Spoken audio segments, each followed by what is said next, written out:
Hello बच्चों। So question says photoelectric effect refers to the emission of electrons from certain metal surface when irradiated with high frequency light, right? UV rays falling on caesium metal is a good example। ठीक है, जैसे कि आप इस figure में दे सकते हैं, हमारे पास एक सीजियम मेटल है, ठीक है, उस पर यूवी रेज फॉल होती हैं और इलेक्ट्रॉन्स क्या होते हैं, इजेक्ट होते हैं।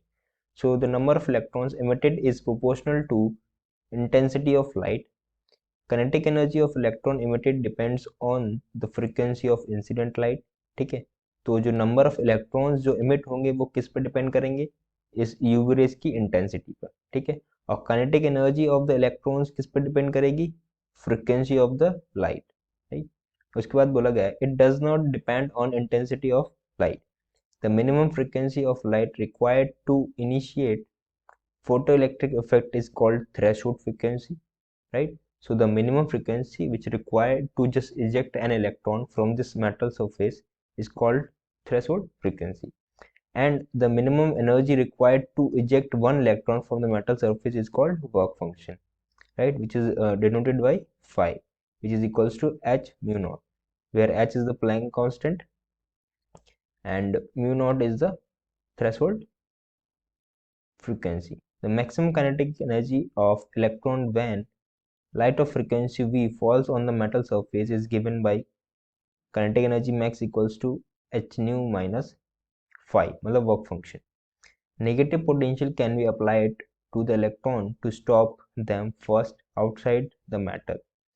If the frequency of incident light becomes n times the initial frequency, where v is greater than v naught, then kinetic energy of emitted electron becomes, right?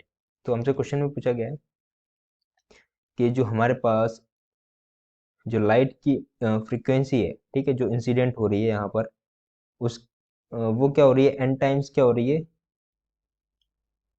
Right? N times कितनी है initial frequency के, right? तो हमें बताना है कि जो electrons यहाँ से इजेक्ट होंगे उसकी काइनेटिक एनर्जी किस किस पे डिपेंड करेगी, राइट? तो सबसे पहले यहाँ पर की कॉन्सेप्ट की बात करें तो की कॉन्सेप्ट हमारे पास क्या हो जाएगा, आइंस्टीन आइंस्टीन फोटोइलेक्ट्रिक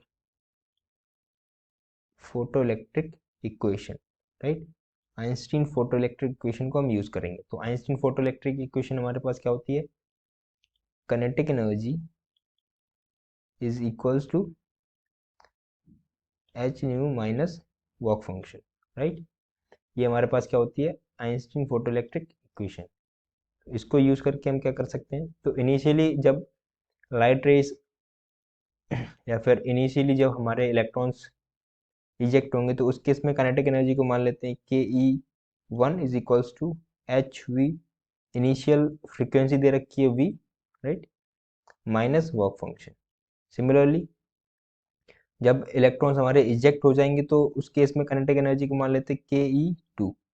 तो उस केस में जब हमारे पास जो फ्रीक्वेंसी है वो हमारे पास दे रखी है H we not, right, minus work function. इसको इक्वेशन 1 मान लेते हैं, इसको इक्वेशन 2 मान लेते हैं, ठीक है। लेकिन हमारे पास क्या दे रखा है, हमारे पास दे रखा है if the frequency of incident light becomes n times the initial frequency, ठीक है। तो जब हमारे पास जो सेकंड फ्रीक्वेंसी होगी वो क्या है, n टाइम्स है इनिशियल फ्रीक्वेंसी के। तो यहाँ पर हम क्या लिख सकते हैं, इसको हम रिप्लेस कर सकते हैं, kinetic energy of second is equals to n times of H V minus work function, ठीक है, ये रिप्लेस होगी। तो यहाँ से हम इन दोनों from equation first and second, from equation first and second से हम क्या बोल सकते हैं, जो हमारी काइनेटिक एनर्जी ऑफ सेकेंड है वो क्या होगी, ग्रेटर देन होगी n times of kinetic energy of one, right? ये हम बोल सकते हैं ना इन दो इक्वेशन से। तो हमारे पास जो करेक्ट आंसर क्या हो जाएगा, वो हो जाएगा more than n times the initial energy, ठीक है। काइनेटिक एनर्जी वन क्या थी, हमारे पास इनिशियल एनर्जी थी, और काइनेटिक एनर्जी टू क्या थी, जो आफ्टर मतलब फाइनल काइनेटिक एनर्जी थी, राइट? तो ऑप्शन सी क्या हो जाएगा, right option, more than n times the initial energy of kinetic energy. So I hope you got the solution. Thank you.